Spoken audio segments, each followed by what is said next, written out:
The morning Dad's old wrench slipped from my hand and clinked against the pool fence. Something in me finally settled like the last bolt on a long promise. I wasn't just installing a smart lock. I was tightening a memory. Dad and I built this fence after my nephew wandered too close to the deep end at a cookout. He'd crouched in the grass, pointing at his reflection, and every adult there saw the almost we never wanted to face. That night, under a flashlight beam, Dad said, "A fence is love with hinges, son. He passed last spring. I've kept the fence perfect ever since, despite the HOA, turning it into a hobby horse. The yard smelled like cut grass and wet concrete. Beyond the cedar slats, the water lay calm and glass blue.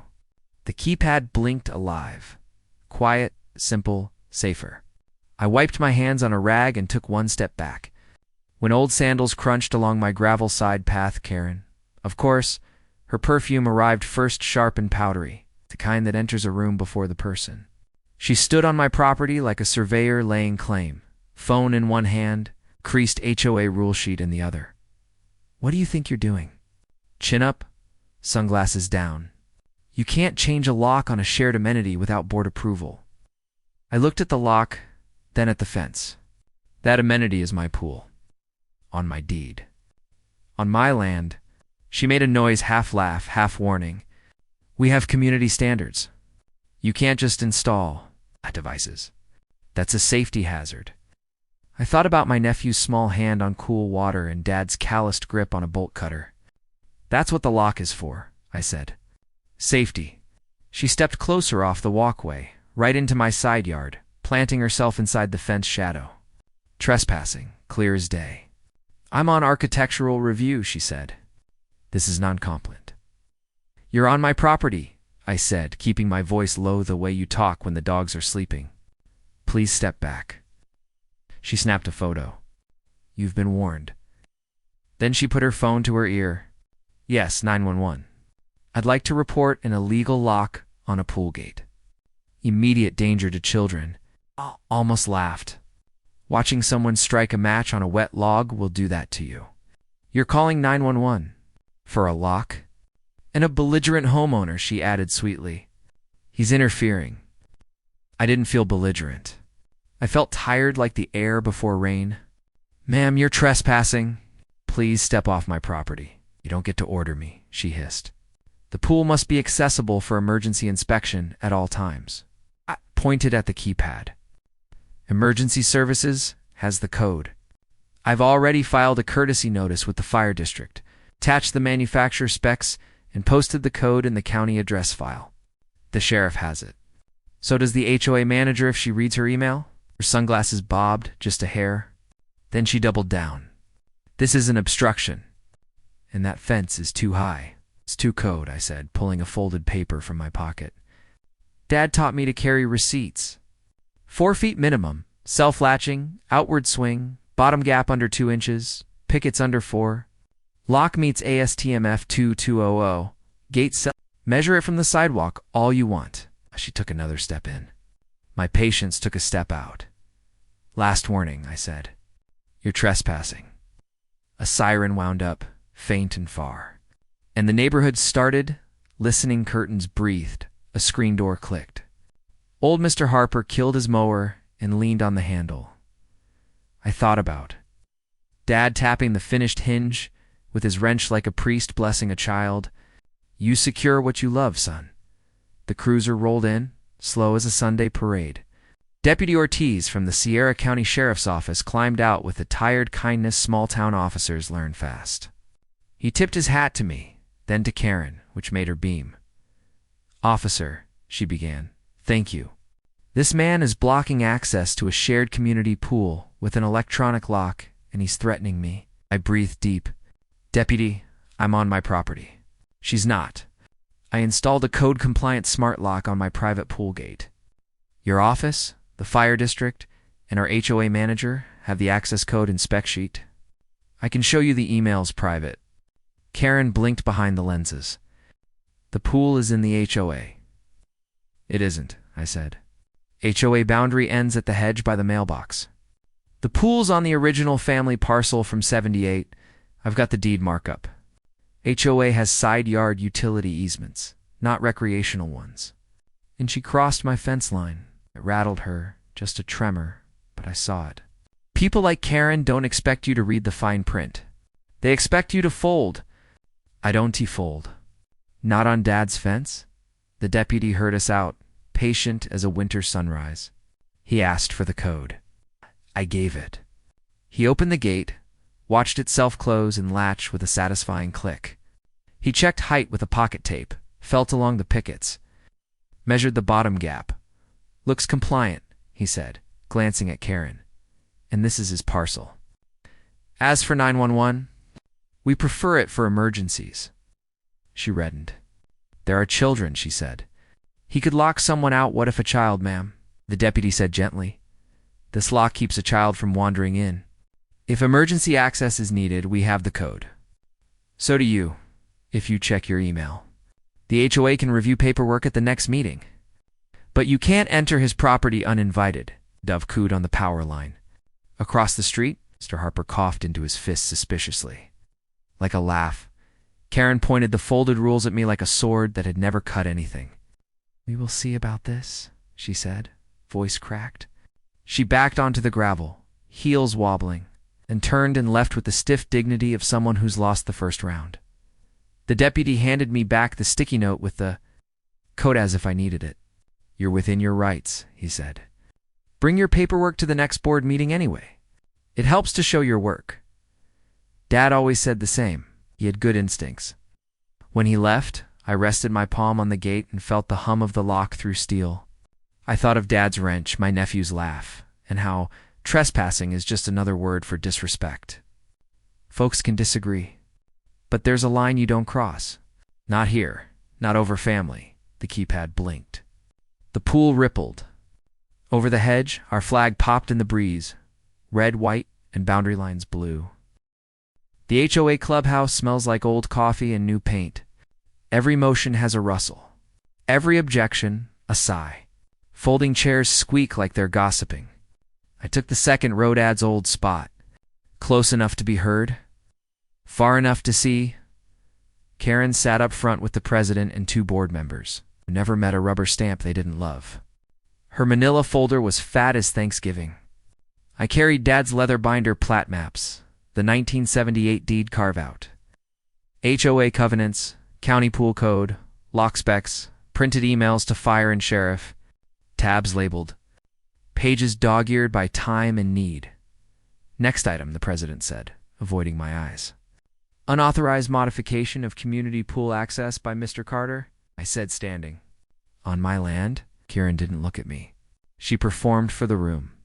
Regardless, we safeguard children. A complicated electronic gate could malfunction and trap someone after hours. Liability. I let the murmur settle.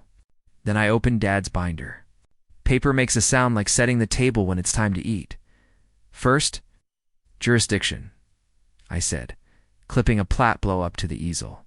This boundary is the HOA's. The pool is here within my private parcel. The covenants cover front setbacks, paint colors, mailboxes, and common areas not rear yard structures existing before 1980. My fence predates the HOA. Older heads nodded. They remember when the road still had dirt shoulders. Second, the lock. I held up a laminated spec sheet. Self-latching, weather-rated, mechanical override, battery backup. Sheriff and fire have the code. I emailed it to the manager, CC'd the president. He looked at his hands. Karen leaned forward like a cat about to pounce. Even if it's legal, it sets a precedent. If everyone did whatever they wanted, we'd have chaos. Everyone doesn't have my father's fence, I said gently. Or my nephew's near miss. This isn't a trend. It's a promise. The room hushed. People honor a promise before a bylaw. The president searched for footing. There was also an incident. You were hostile to Ms. Clark. Hostile. I smiled a little. Deputy Ortiz's body cam will say otherwise. That perked ears. Cameras don't tolerate spin.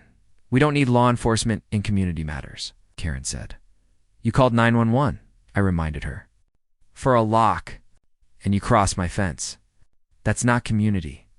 That's trespassing. Mr. Harper, the neighborhood's memory, raised his hand in the back. The board can't ignore him. He's been here since the first slab. Does the lock meet code? He asked. Yes or no? Yes, I said. Sheriff checked it. Fire approved. I have the emails. Karen shuffled papers. Code isn't the point. Process is the point. Process is supposed to serve safety, I said, not hobble it. That's your opinion. That's the county ordinance. I tapped the laminate. In common sense? The president opened comments. Martha, who babysits half the street, raised her hand. My grandson can work a simple latch, she said, voice shaking over a memory she didn't describe. He can't work a code. I feel safer with that lock. The young dad in a ball cap chimed in. We've got a keypad on our garage.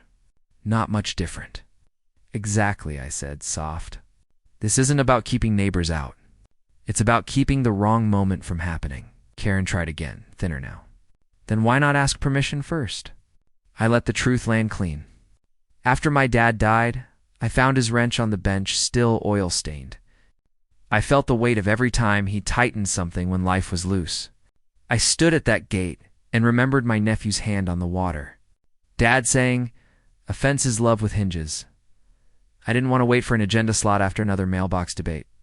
I wanted to secure what I love, silence the kind where you can hear the lights thinking. Last, I said, I'm here to cooperate. I printed 20 copies of the emergency override. I'll pay for a spare key in the clubhouse lockbox under the defibrillator. Add a line in the neighborhood directory so grandparents know the code when they're on duty. I'll sign an indemnification letter if it helps. Karen's smile disappeared. We will not reward unilateral action. You trespassed, I said, steady. She flinched. The room noticed. The president rubbed his forehead. Let's table this for executive session, or Harper said. We vote to accept his documentation and move on. We've spent 30 minutes on a lock while sidewalks still aren't scheduled. Murmurs of agreement. The board huddled, whispered, shuffled. Motion to accept Mr. Carter's documentation. Acknowledge the lock as compliant and request future modifications be submitted in advance. Second. All in favor? 3 hands up. 1 abstained. Karen scowled. Motion carries, the president said. Mr. Carter, email the materials to the office.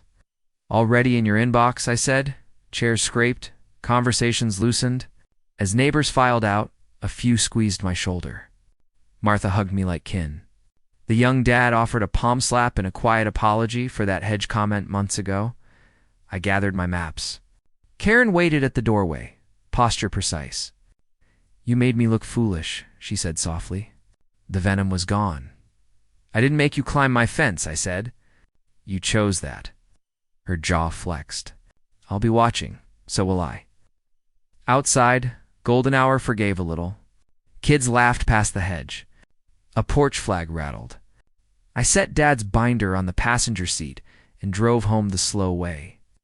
Past the front yard swings and charcoal smoke and the kind of small town that makes fights worth finishing. In my driveway, I pressed the code 1978. The latch clicked, heartbeat sure. The water held the last light of the day. I didn't feel triumphant. I felt aligned like a picture finally straight on the wall. Sometimes justice starts. Small paper cuts that add up to a page you can read. Tonight it read, you protected what needed protecting. 2 weeks later, on a Saturday, sky as clean as fresh laundry, the grill smelled like a backyard promise. I was marinating chicken when my neighbor's teenage boy sprinted down the sidewalk, his eyes wide. Mr. Carter pulls. Someone fell in. My feet moved before my head.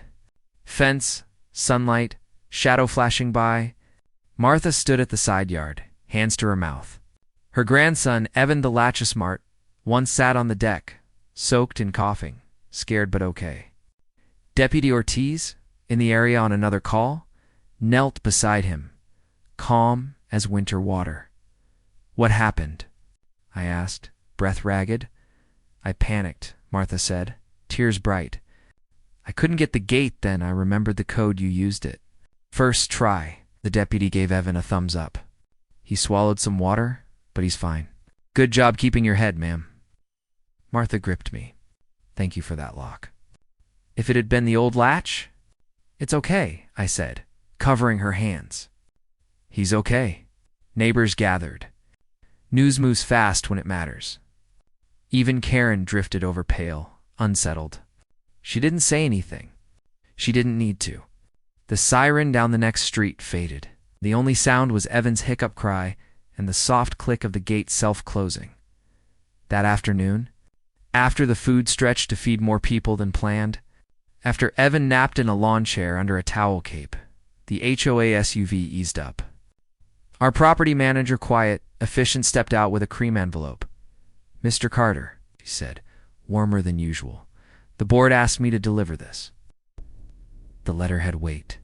It acknowledged the lock's compliance, appreciated the emergency documentation, and regretted any confusion from initial misunderstandings.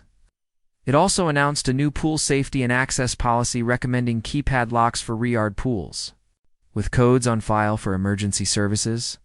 At the bottom, we apologize for the inconvenience caused to you and your family. Apologies aren't perfect, but ink is ink. Martha spoke in executive session, the manager said. Sometimes it takes a scare before folks listen. Across the street, Karen stood on her porch, arms folded. Our eyes met. She looked away first. Then she crossed over, careful. It's like approaching a dog that probably won't bite anymore. I heard about Evan, she said quietly. I'm glad he's okay. Me too. She exhaled, brittle pride turning to dust. I shouldn't have called 911 that day. I thought I was protecting the neighborhood. Maybe it was just my idea of it. Ideas are good, I said. Boundaries are better, she managed to half smile. Will you send me the spec sheet? I want the same lock for my daughter's place. She watches my grandkids. Printed a fresh copy and stapled it the way Dad would, clean and square. When I handed it to her, our fingers almost touched. Not quite. Close enough? That night I sat on the back steps with the good coffee. Cicadas sawed music out of the dark. The pool light hummed. The keypad glowed like a small lighthouse for the landlocked. I thought of Dad's low chuckle and how, at the end of a job, he'd lean back and say, There, now it'll hold. It held. 2 days later, a county envelope arrived. Inside was the sheriff's incident report from day one, my records request fulfilled confirming code compliance. A trespass warning issued and education provided regarding proper 911 use. Not a trophy, just truth written down so it wouldn't wander off. I copied it for the binder and filed the original in the safe with Dad's wrench. The binder's thicker, no, not from fights I pick, but from fights I finish. The following Saturday, the neighborhood threw a potluck by the clubhouse. Not for me. Our town doesn't do parades for common sense. For summer, kids ran loops that ignored property lines. Adults traded recipes like baseball cards. I brought smoked beans and a spare keypad for the clubhouse safety box. The president thanked me without looking like he'd swallowed nails. Progress Karen arrived late with deviled eggs in a face practicing softness. I read your dad's line on the copy, she said. About fences. A fence is love with hinges, I said, surprised to hear myself smile. He was right. Maybe the HOA is supposed to be a fence too, the good kind, she said. I forget that. Then we remember, I said. When the sun slipped behind the oaks, citronella candles turned the air lemon sweet. The kids slowed, bellies full, feet tired. Somewhere a radio played old country. The clubhouse flag hung easy. Peace is loud when you've lived without it. You hear it in the way people don't raise their voices. I walked home with an empty bean pan and a full heart. At the gate, I punched 1978 and listened for the click that said my past and present agreed. I stood there a moment, hand on metal, feeling the lock's small heartbeat. Wind brushed the pool until it looked like a drum skin, ready to sing. Before bed, I taped a note inside the binder. Martha's grandson okay? Policy changed. Apology filed. Karen learning. Then, a line Dad would have liked. Hinges oiled. Promise kept. If there's a lesson here, it's porch simple and earned. You don't have to shout to stand your ground. Secure what you love. Keep your paperwork. Share your code with the folks who'd come running if you called. Most fences aren't built to keep people out. They're built to keep the best things in. Have you faced an HOA or a neighbor who forgot where the line was? Tell me in the comments. I read every one. And if you believe some fights are worth having because they protect the people and memories that make a home, hit subscribe. Let's stand up together.